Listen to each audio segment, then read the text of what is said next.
Quase 2 anos após o derramamento de óleo que atingiu o litoral brasileiro, sobretudo aqui no Nordeste, o problema ainda tem potencial para afetar a biodiversidade marinha.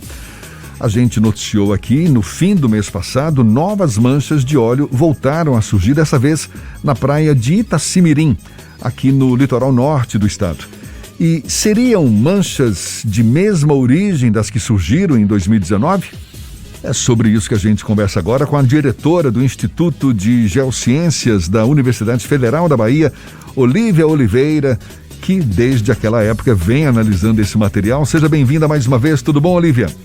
Olá, bom dia, Jefferson, bom dia, Fernando. Eu agradeço a vocês e ao Rodrigo nos bastidores pelo convite e possibilidade de mais uma vez conversarmos sobre o derramamento de petróleo que foi ocorrido em 2019, conforme você citou. Infelizmente, esse assunto não nos traz boas recordações, mas vejam, Jefferson e Fernando, nosso laudo analítico se completou ontem, dia 8, data em que se comemora como Dia Nacional da Ciência e do Pesquisador Científico. E muito me orgulha da nossa UFBA contribuir continuadamente, significativamente para com o desenvolvimento científico nacional, mundial, e especialmente no tema em tela, demonstrarmos que temos capacidade técnica, analítica, de recursos humanos e que nos coloca a um nível de excelência. Então, Olívia, a Marinha, ela já chegou a divulgar que esse óleo encontrado lá em Itacimirim é o mesmo que atingiu o nosso litoral em 2019. O Instituto de Geociências da UFBA confirma esse resultado? Sim, Jefferson. Na realidade, essas amostras, elas foram coletadas, foram 4 amostras coletadas em 29 de junho, pelo professor Francisco Kelmo, diretor do Instituto de Biologia e nosso parceiro em atividades relacionadas principalmente a essa questão da análise do óleo. No entanto, iniciamos essa avaliação, essas aberturas analíticas no dia 5, isso por conta, de não estarmos a todo vapor nos laboratórios, no Instituto de Geociências e, como você sabe, em outras unidades UFBA, em função da pandemia. Então, nós trabalhamos com um tempo mais reduzido e com algumas prioridades, principalmente dados analíticos de nossos pesquisadores da pós-graduação. Mas assim que iniciamos no dia 5, nós vimos que tivemos uma certa dificuldade com a primeira avaliação que nos daria uma comparação, um dado comparativo com o anterior. Isso em função de quê? Em função das intempéries em que esse óleo já estava, como você disse, quase 2 anos, no assoalho oceânico. Sim. E isso faz com que nós tenhamos um aumento relativo dos compostos mais pesados e uma ausência quase total das frações mais leves. Então, um fingerprint, como a gente fala assim, uma impressão digital mais geral em termos de comparação óleo total, foi difícil. Então, precisamos entrar com outra técnica, que naquela época também tínhamos feito, que é análise de biomarcadores saturados. O que são esses biomarcadores? O nome já está dizendo, marcadores biológicos. Então, desde a época de formação do petróleo, lá ainda na bacia sedimentar, bacia petrolífera, ele se preserva até hoje. Então, as frações leves vão embora, mas esses compostos ainda se mantêm. Então, foi em função, tivemos que fazer outros tipos de análise e confirmamos sim, Então, tem uma comparação muito boa com aqueles óleos encontrados em 2019, aquele material oleoso. No entanto, essa amostra agora colhida, ela se assemelha a uma massa asfáltica, é como se fosse uma massa residual asfáltica, e geoquimicamente bastante alterada. Mas graças aos biomarcadores nós podemos identificar e mostrar que sim, são correlacionáveis. Eu sei que depois do aparecimento desse óleo lá em Itacimirim, outras praias da região começaram a ser observadas. A Defesa Civil lá de Camaçari até divulgou dizendo que, pelo menos até a segunda-feira do dia 5, não tinha encontrado nenhum outro vestígio.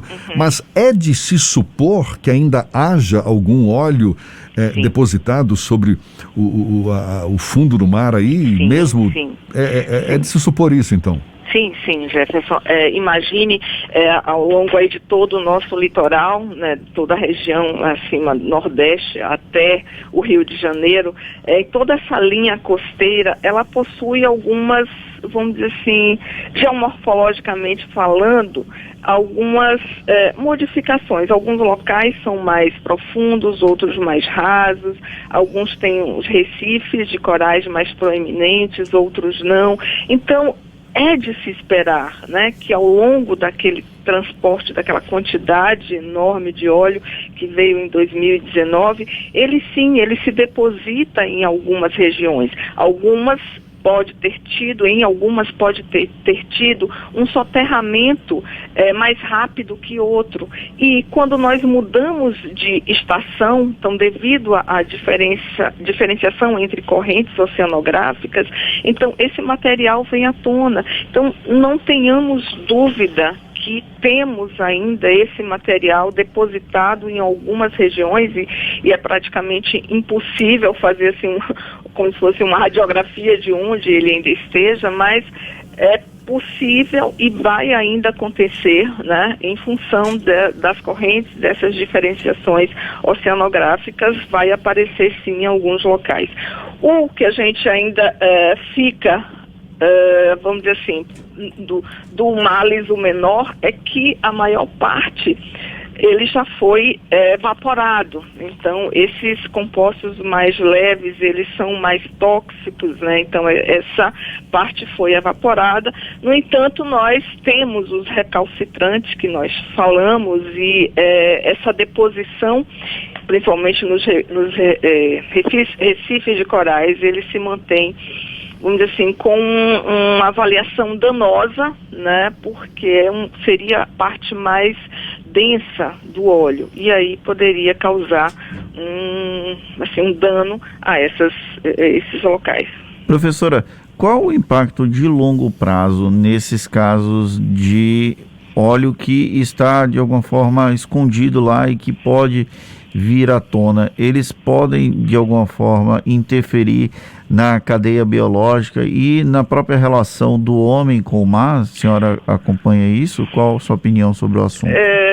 Olá, Fernando, vou falar com você. Então, exatamente o que havíamos comentado antes, Fernando. Então, a gente tem um impacto físico e um impacto químico, e esses dois não são excludentes. Com relação ao físico, é o que está acontecendo agora. Com relação ao químico, é o que provavelmente já aconteceu. E sim, há uma biomagnificação, principalmente esse que é o problema. Então, esses materiais mais tóxicos já pode ter sido, né, inserido na cadeia, e sim, e ele vai se biomagnificando. Por isso que nós precisamos fazer um monitoramento constante. Para isso nós temos projetos de pesquisa, particularmente coordeno um deles, onde nós temos algumas, vamos dizer assim, áreas-chave para ser investigada e a longo prazo. É um desses projetos que é aprovado pelo CNPq, pela Marinha do Brasil. Então ele avalia os sedimentos, avalia a biota, avalia o óleo, e tem um outro item que são biotecnologias, que são desenvolvimento de estratégias para biorremediação ou outras formas, né, para eliminarmos o material oleoso daquela região, principalmente dos recifes e dos manguezais. 2020 e 2021, a gente já conversou inclusive com o reitor da UFBA, o professor João Carlos Salles, sobre a dificuldade de financiamento que a universidade tem enfrentado.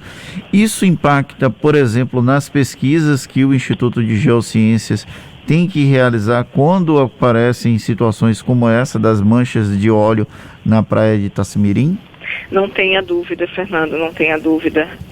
Nós, claro que tivemos um aporte financeiro, um apoio, mas, vamos dizer assim, para o que nós almejaríamos fazer para termos um sempre um diagnóstico, uma resposta ao nível do que nós pesquisadores desejamos, ainda é muito pouco. Né? Nós realmente tivemos algumas chamadas específicas para essa temática e assim vai o pesquisador, né? Você sabe como é. Então a gente tem uma linha de abordagem, de fomento de pesquisa, e nós aproveitamos e incluímos a avaliação desse derrame naquela titularidade do projeto e vamos buscando a todo custo, onde temos uma possibilidade, uma brecha de recurso financeiro, nós apresentamos projetos nessa linha de trabalho. Então temos no Instituto de Geociências diversas, né, a mobilização dos pescadores tem sido assim fantástica. Temos trabalhos na área de sensoriamento remoto, de correntes oceanográficas, de análises inorgânicas, trabalho com a população, né, com os pescadores e a população ali litorânea, dentre diversas outras. Isso só no IGEL, mas assim, nas outras unidades, acredito que quase que todas as unidades também têm buscado, né, formas de conseguirmos recursos, o mínimo que seja, mas é válido, porque o acidente foi uma grande tragédia para nós. Olívia Oliveira, diretora do Instituto de Geociências da Universidade Federal da Bahia, muito obrigado. O lamentável nisso tudo também, Olívia, Sim, é o fato de a gente até agora não ter tido o responsável por tudo isso, não é? Identificado e punido, não é? É lamentável, lamentável. Olívia, muito obrigado, viu? Seja sempre bem-vinda aqui conosco. Bom dia e até uma próxima.